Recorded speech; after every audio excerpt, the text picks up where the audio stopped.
চাঁদের দক্ষিণ মেরুতে নাসা কি খুঁজছে? চাঁদের এই জায়গায় কি আছে? চাঁদের এমন একটি জায়গা আছে যেখানে ভবিষ্যতের মানুষের ঘাঁটি তৈরি হতে পারে, আর সেই জায়গাটি এখন মহাকাশ দৌড়ের নাসার অন্যতম গুরুত্বপূর্ণ লক্ষ্য। পৃথিবী থেকে মাত্র কয়েক দিনের দূরত্বে এমন একটি জায়গা আছে যেখানে সূর্যের আলো প্রায় কখনোই পৌঁছায় না। সেখানে চারপাশে শুধু অন্ধকার, তাপমাত্রা অনেক কম, আর সেই অন্ধকারের নিচে লুকিয়ে থাকতে পারে এমন একটি সম্পদ যা ভবিষ্যতে মানুষের মহাকাশ যাত্রার ভাগ্য বদলে দিতে পারে। কিন্তু প্রশ্ন হল, চাঁদের দক্ষিণ মেরুতে নাসা আসলে কি খুঁজছে? আর কেন পৃথিবীর মহাকাশ গবেষণার ভবিষ্যৎ এতটা গুরুত্বপূর্ণ হয়ে উঠেছে এই অন্ধকার জায়গাটিকে ঘিরে? আমরা ছোটবেলা থেকে চাঁদকে দেখেছি একটি উজ্জ্বল, সুন্দর গোলাকার বস্তু হিসেবে। কিন্তু সত্যি কি চাঁদ এত সুন্দর? কিন্তু চাঁদের পুরো পৃষ্ঠ এমন নয়। বিশেষ করে এর দক্ষিণ মেরু একেবারেই আলাদা। চাঁদের অক্ষের হেলন পৃথিবীর তুলনায় খুবই কম, প্রায় 1.5 ডিগ্রি। ফলে দক্ষিণ মেরুর কাছাকাছি সূর্য আকাশের অনেক নিচে অবস্থান করে, আর গভীর কিছু গর্তের তলদেশে সূর্যের আলো সরাসরি পৌঁছায় না। এই অঞ্চলগুলোকে বলা হয় পার্মানেন্টলি শ্যাডোড রিজিয়ন্স, অর্থাৎ স্থায়ীভাবে ছায়ায় থাকা অঞ্চল। কিন্তু কিছু জায়গা এত দীর্ঘ সময় ধরে অন্ধকারে থাকে যে সেই জায়গাগুলো সৌরজগতের সবচেয়ে ঠান্ডা স্থানগুলোর মধ্যে পড়ে। আর এখানেই শুরু হয় আসল রহস্য। যেখানে সূর্যের আলো নেই, সেখানে তাপমাত্রাও অনেক কম।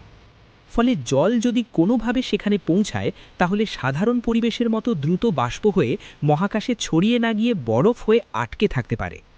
বিজ্ঞানীরা চাঁদের বিভিন্ন মিশনের তথ্য বিশ্লেষণ করে দক্ষিণ মেরুর এই স্থায়ী ছায়া জায়গায় পানির বরফের উপস্থিতির প্রমাণ পেয়েছে।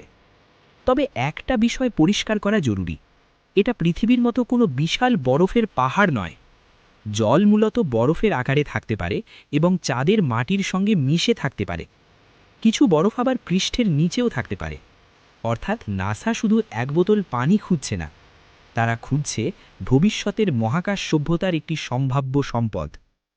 এখন প্রশ্ন আসতে পারে, চাঁদের জল থাকলেই বা কি? এর উত্তরটা অবিশ্বাস্য। জল শুধু খাবারের জন্য না। জলের সংকেত হল H2O, অর্থাৎ এতে রয়েছে হাইড্রোজেন এবং অক্সিজেন। সঠিক প্রযুক্তির মাধ্যমে পানিকে ভেঙে অক্সিজেন আলাদা করা সম্ভব। এই অক্সিজেন ব্যবহার করা যেতে পারে শ্বাস নেওয়ার জন্য, আর হাইড্রোজেন আর অক্সিজেন ভবিষ্যতে রকেটের প্রোপেলেন্ট তৈরিতেও কাজে লাগতে পারে। এখন চাঁদে যদি পর্যাপ্ত পরিমাণে ব্যবহারযোগ্য বরফ পাওয়া যায়, তাহলে ভবিষ্যতের মহাকাশচারীদের পৃথিবী থেকে প্রতিটি ফোঁটা পানি এবং প্রতি কেজি প্রোপেলেন্ট নিয়ে যেতে হবে না। চাঁদ থেকেই কিছু সম্পদ সংগ্রহ করার সম্ভাবনা তৈরি হবে। এটি মহাকাশ অভিযানের জন্য বিশাল পরিবর্তন আনতে পারে। কিন্তু এখানেই চাঁদের দক্ষিণ মেরুর আসল বিপদ। যে জায়গায় বরফ থাকার সম্ভাবনা বেশি, সেখানে অনেকটাই গভীর গর্তের ভেতরে। সেখানে আলো নেই, তাপমাত্রা কম, আর চারপাশের ভূখণ্ড অত্যন্ত দুর্গম। পাথর, গর্ত, ঢালু ভূমি আর দীর্ঘ অন্ধকার। নাসার সাম্প্রতিক তথ্যেও বলা হয়েছে, দক্ষিণ মেরুর ভূখণ্ডে রোভার ও মানুষকে ঢাল, পাথর, গর্ত এবং চরম আলো ছায়ার পরিবেশের সঙ্গে লড়াই করতে হবে।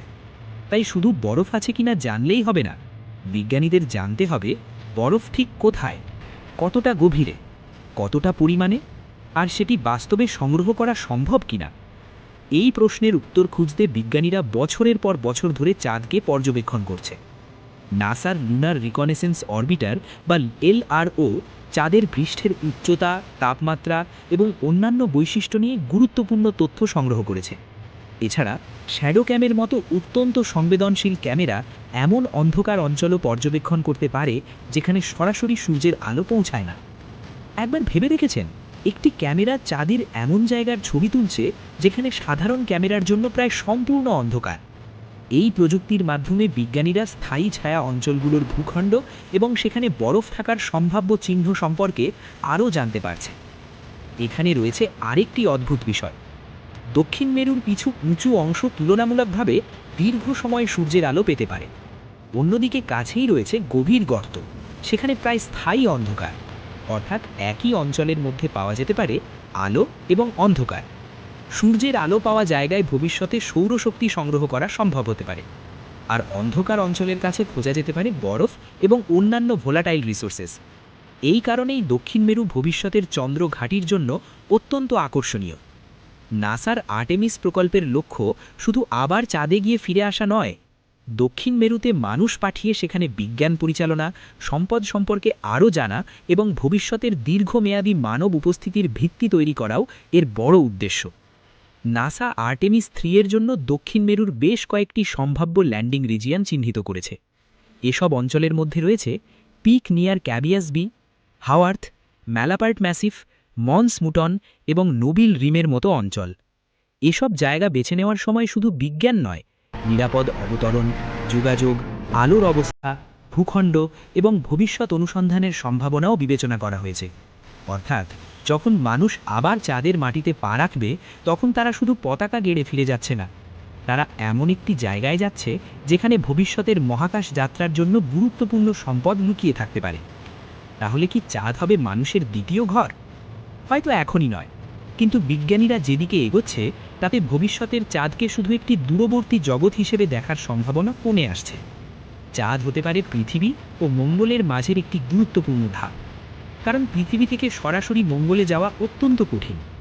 কিন্তু চাঁদে যদি মানুষ দীর্ঘ সময় থাকতে পারে, যদি সেখানে পানি ও অন্যান্য সম্পদ ব্যবহার করা যায়, যদি সেখান থেকে মহাকাশ প্রযুক্তি পরীক্ষা করা হয়, তাহলে ভবিষ্যতের গভীর মহাকাশ অভিযান আরও বাস্তবমুখী হয়ে উঠতে পারে। তাই নাসা যখন চাঁদের দক্ষিণ মেরুর দিকে তাকাচ্ছে, তারা শুধু বরফের সন্ধান করছে না, তারা খুঁজছে একটি সম্ভাবনা, এমন একটি সম্ভাবনা যেখানে পৃথিবীর বাইরে মানুষ প্রথমবার নিজের প্রয়োজনীয় কিছু সম্পদ সংগ্রহ করতে শিখবে।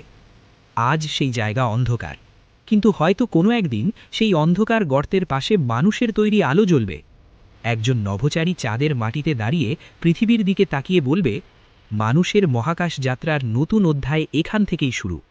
আর সেই অধ্যায়ের প্রথম রহস্যের নাম চাঁদের দক্ষিণ মেরুর বরফ। আপনার কি মনে হয়, চাঁদ কি একদিন সত্যিই মানুষের দ্বিতীয় ঘর হয়ে উঠতে পারবে? কমেন্টে আপনার মতামত জানান। ধন্যবাদ।